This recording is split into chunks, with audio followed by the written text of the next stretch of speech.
Hey everybody, and welcome back to the Jedi Knights Watch. My name is Graham, and today we're going to be doing a video on why I collect Hot Toys versus statues. Now, before we get going, I want to invite you to like this video, subscribe to the channel, and ring that little bell so you don't miss any new content coming your way, including live streams that we do Monday nights. So, disclaimer before we get started here, I just want to let you know that I think statues are amazing. I think they, if done the right way, like Prime 1, Queen Studios, J&D even, they look amazing. And there's nothing against anyone who collects statues or statues themselves, but there are some reasons why I collect 1/6 scale Hot Toys versus statues, and I just wanted to let you know those lists today because I have seen some lists on people that collect statues and why they're so much better than Hot Toys, and I'm sure there are great reasons that statues are better, but there's also really good reasons why collecting Hot Toys is better than statues. So without further ado, let's get started. The first reason why I collect 1/6 scale Hot Toys versus statues is the posability. With these figures, we can pose them in a ton of different poses. Some of them have less articulation than others, but for the most part, we can put them in really cool scenes or poses for movies. And the big thing too is if you get sick of a pose, you can put it in a totally different pose, and it's almost like you have a brand new figure, where statues are, you get that one pose and that's that. Sometimes they do have swap out parts, but maybe different hands or maybe a different head sculpt, but overall it is going to be that same standard pose. There's just a lot of cool stuff that you can do with 6 scale figures. The second reason why I collect Hot Toys versus statues is going to be character representation. There are a ton of different characters that Hot Toys gives us that you could not get through statues. Some of them that come to mind are going to be like just filling out the entire Guardians of the Galaxy team and having them together and building a scene is a lot of fun. Having like side characters like Lando Calrissian or Tusken Raider or some other figures, even like stormtroopers and whatnot. We can get a ton of different variety that you can't necessarily get with statues. Not to mention, we also get vehicles. So that is a really cool thing too. 1/6 scale vehicles, they look awesome. And it's just really cool to put figures next to vehicles. So that is something that Hot Toys is starting to do more and more. The next reason why I collect Hot Toys versus statues would be the mixed media. Real capes, real fabric outfits, pleather holsters, stuff like that, boots. Some of the newer statues are starting to do the mixed media, and they'll do some of this stuff, but for the most part, they are made of like that polystone material. So sometimes things just look a little bit better or maybe realistic when it's like the actual mixed media. So I think that is a really strong point in 1/6 scale Hot Toys as well. The next thing is the likeness, and I'm not saying that Hot Toys has better likeness than some of these statues. Now, I will say, if we're comparing them to like Sideshow premium format statues, then yeah, probably. But again, some of these Queen Studios or Prime 1, they do a magnificent job of getting the likeness. The realism is superb.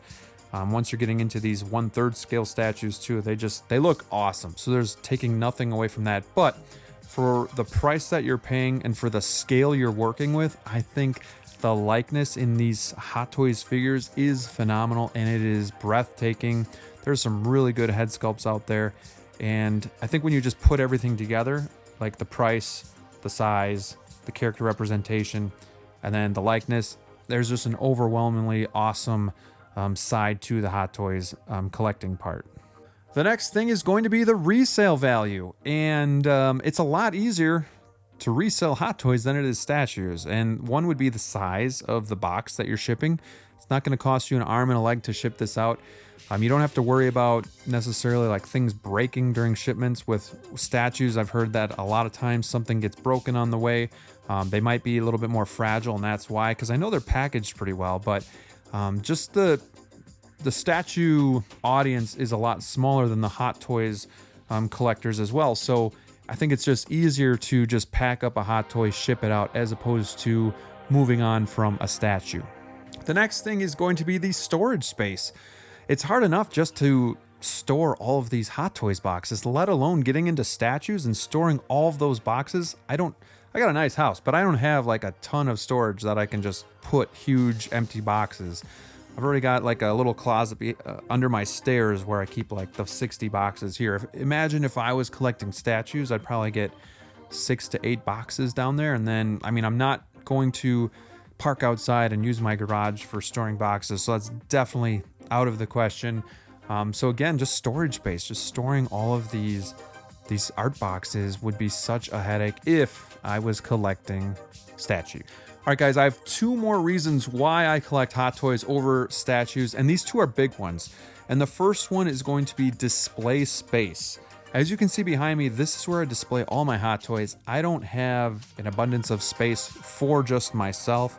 You know, I pretty much am using this footprint to collect, and I can still get a ton more Hot Toys figures. But if I were collecting statues in the space behind me, I could probably get maybe 6, maybe 8 statues.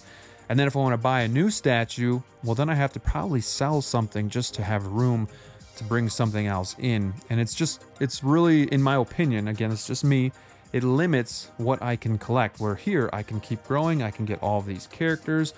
And it's a lot of fun. Not to say that statue collecting isn't, because I know it is. And again, I'd love to do it, but these are the reasons why I don't. So storage space is another one. I also don't have the entire basement to myself. I have this office, so I don't want it to be packed with statues where I can't even walk in the room. I can't go outside of the office per the wife's directions. So obviously she would not be happy with that. So I keep it kind of segregated to this room, and it still leaves me a lot of space to collect Hot Toys. And finally is the price. It's hard enough just to stay in the Hot Toys game with the prices and these premium figures, but let alone trying to collect statues where they're typically like 4 or 5 times more expensive than a Hot Toys figure.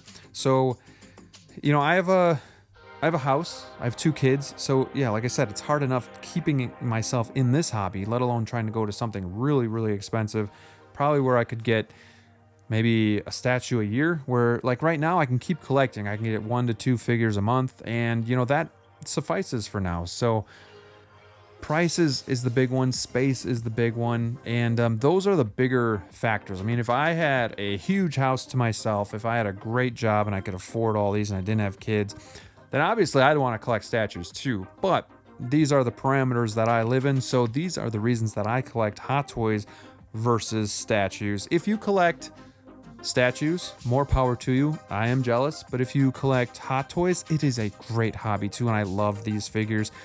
So let me know what you guys think of this video. Let me know if you have any other reasons why you collect Hot Toys versus statues. I know there are some reasons why people collect statues versus Hot Toys, but these are my reasons for collecting Hot Toys. I hope you enjoyed the video. Don't forget to like, subscribe, and ring the bell. Comment below, and until next time, stay safe out there, and we'll see you soon.